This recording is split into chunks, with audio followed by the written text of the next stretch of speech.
All right, guys, so we got a big-time update on Lamar Jackson, who missed practice yesterday after being a little banged up from the Kansas City Chiefs game. We also got some really great news, some reason for optimism for the offensive line that wasn't quite as bad as we might have originally thought. Pro Football Talk and others released their power rankings. Lamar Jackson shatters another record and more. So welcome into another episode of Ravens Reports. It's your guy Noah here with For the Flock. As always, bringing y'all our top 5 news reports and storylines coming out of our Baltimore Ravens today. I hope you guys are having a fantastic day. Let's dive into the content. So the Ravens looking to get right after that Week 1 loss. Very painful, very close loss that came down to literally inches, right? That toe that was out of bounds from Isaiah Likely, the missed opportunities, all that stuff. But it's a new week. It's a new opportunity to get a Week 2 win in the home opener in Baltimore against the Las Vegas Raiders. Obviously, the biggest factor in getting that win against the Raiders is Lamar Jackson.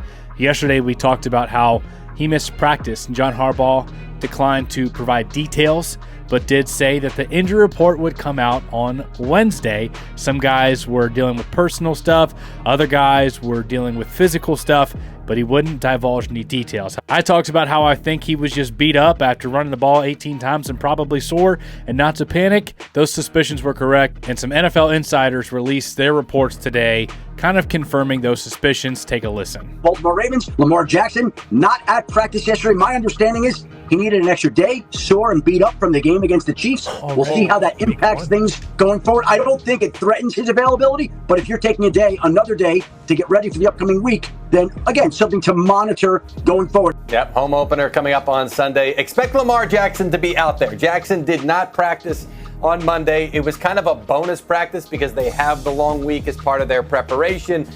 So from what I understand, he's a little bit sore. He did a lot of running the other day. Most rushes he's had in a game in a couple of years, so a little bit sore. But the expectation is he'll be back out there when the team practices in preparation for the Raiders later this week.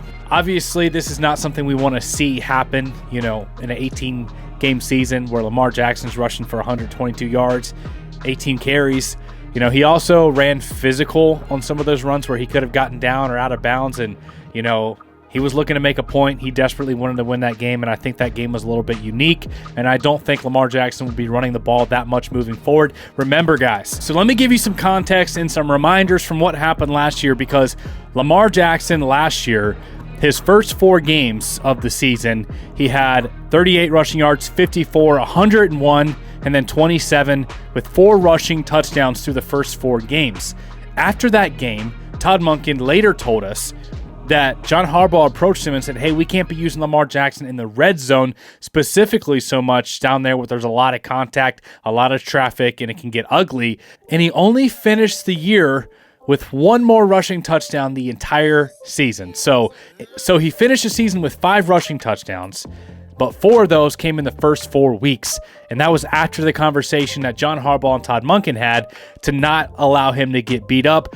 I'm sure there's going to be some similar conversations going on after Week 1, him already feeling sore, beat up from that Kansas City game where he rushed 18 times for 122 yards. So that's my suspicion and some context about what happened last year. And at number 2, PFT releases their power rankings. A couple other agencies did it as well, and I'm seeing the Ravens consistently about top 6. So Pro Football Talk actually has the Ravens at number 4, going up from number 5 despite a loss. They were one of the few teams that actually went up or stayed the same despite a loss, and that's just because it was a loss to the reigning Super Bowl champions with Patrick Mahomes and Andy Reid, winning back-to-back Super Bowls. And the Ravens, like we said, with all those penalties, the missed opportunities, the missed field goal, all the junk that happened in Week 1, there was a lot of good the Ravens put out there on tape, and they were that close to beating the Chiefs in Kansas City. Another big reason the Ravens went up and didn't go down despite the loss was they led the entire NFL in yardage in Week 1.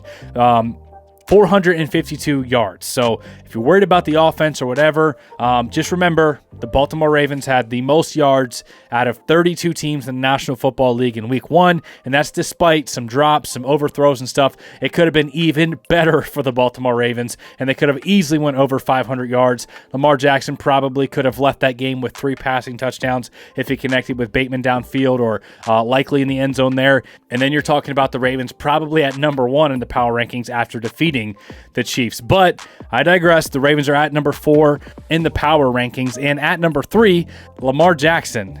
He shatters another record. He's building up a bunch of accolades to a Hall of Fame type of career, to be 100% honest. He has quickly made himself in the conversation for the best rushing quarterback of all time. I think he's already there. He has a lot of the records, but here's another one to add to his belt. Lamar Jackson, 14 games with over 100 rushing yards. That's most for a quarterback in NFL history. He's also only a few hundred yards away from beating Michael Vick all time in rushing yards. Lamar Jackson's only 27 years old, continues to break records. However, the accolade that he's looking for the most is the Super Bowl, and he's pursuing that hard. I believe that we can get there, but it's not going to be just on Lamar. It's the Ravens as a whole, the coaching staff, the offensive line, the defense. Everyone has a vital part to play. All right, guys, so before we get on to the rest of today's content, I just want to give a huge thank you to Factor for sponsoring today's video. Factor sends handcrafted, delicious, ready-to-eat meals right to your doorstep. I got to tell you, every single meal that I've had from Factor so far has been absolutely phenomenal. One of the things I really like about Factor is the flexibility to schedule when the food actually shows up, how many meals you need. It's all customizable to the personal needs of your schedule. You can even change your order up every week as needed. You know, anywhere from 4 to 18 meals, whatever you guys need, you can pause. There's a lot of flexibility with Factor. You can also go ahead and skip the overpriced takeout trap. Sometimes you just don't have time to cook every single meal. You know, you're coming home from work, your kids got soccer practice, you know, you're coming home from church, the game's about to come on, whatever it is, right? You don't have time to cook every single meal. And fast food, drive-thrus, takeout, man, all that stuff can get really expensive. But Factor's actually cheaper, and it's not junk. You're filling yourself with good, wholesome food. You get chef-crafted, restaurant quality meals delivered right to your door, and they're ready to go in just 2 minutes, man. You pop a couple holes in the film and you put it in the microwave, and it just, I'm telling you right now, it does not taste like a microwavable meal. It tastes like a hand chef crafted delicious meal that's super convenient and affordable. I always feel great after a Factor meal. I really enjoyed the high protein option. They always really satiate me, leave me feeling full and not feeling like junk whenever I eat a lot of, you know, takeout fast food type stuff. For me, it's nice to have Factor for whenever we travel. If we travel to Baltimore to go see the game, we make a road trip to see family, whatever it is. If we come back and, you know, we haven't went to get groceries yet, you can already set that up, the delivery up, to bring the food right when you're going to be back. So that way you don't have to worry about, you know, what are we going to eat when we get back from that trip. It's been really convenient in that manner. And then you guys know it's NFL season right now. The games are rolling, and the games are rolling a lot. This last weekend, the NFL had the Thursday night game with the Ravens and the Chiefs, then a Friday night game.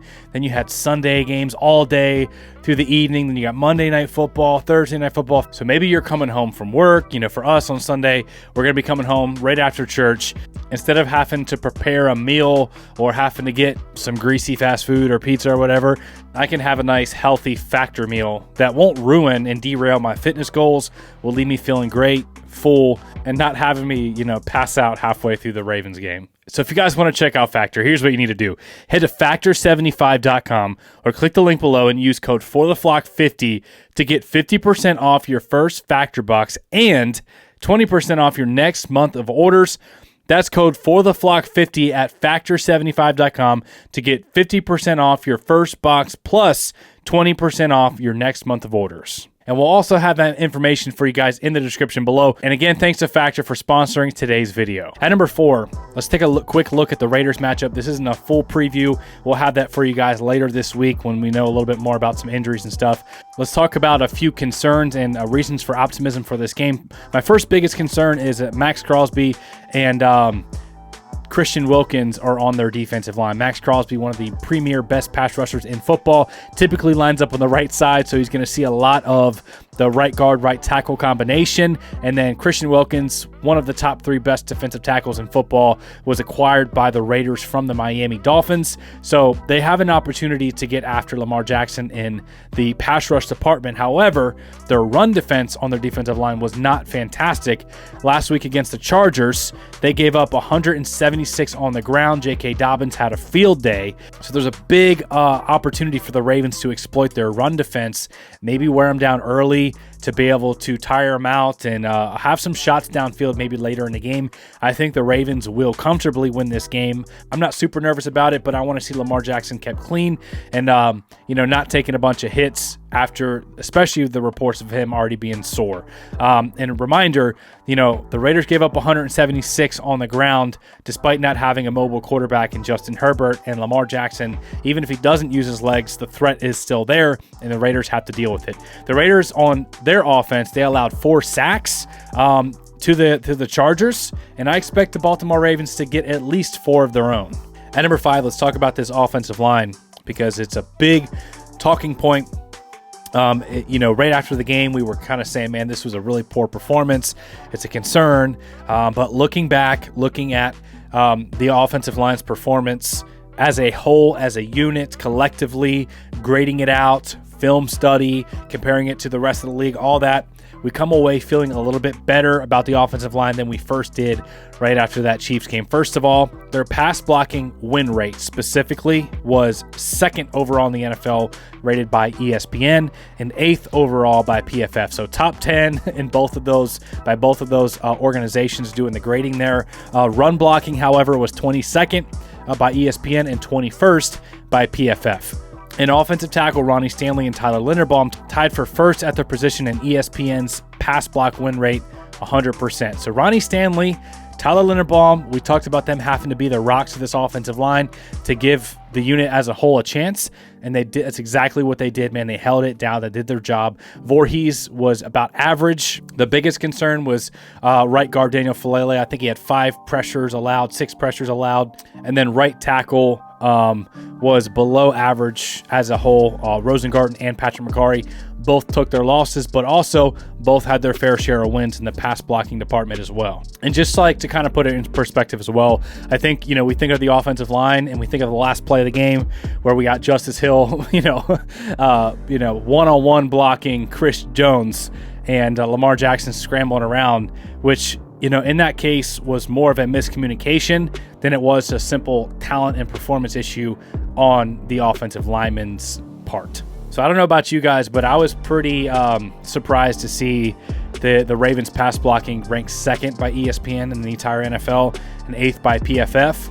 And that also kind of tells you that offensive lines around the league, their performance is a little bit down. Part of it could be the new formation lineups, but if you look at, passing yards and touchdowns as a whole, this makes a lot of sense because it's about half the amount of passing touchdowns in week 1 of the 2024 season compared to a few years ago in 2018, 2019, where there was 60 plus passing touchdowns. This year, only about 30.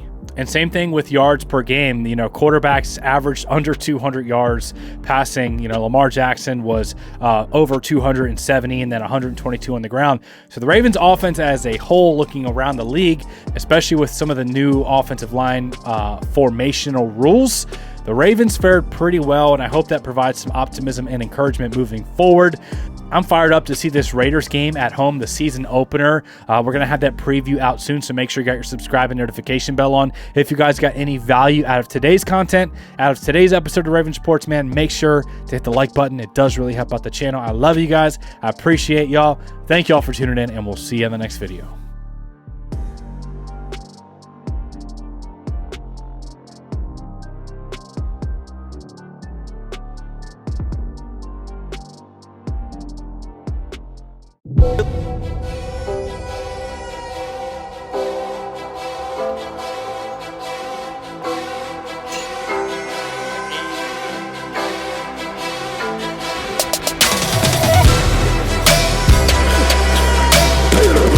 When he wasn't looking, he ran me over.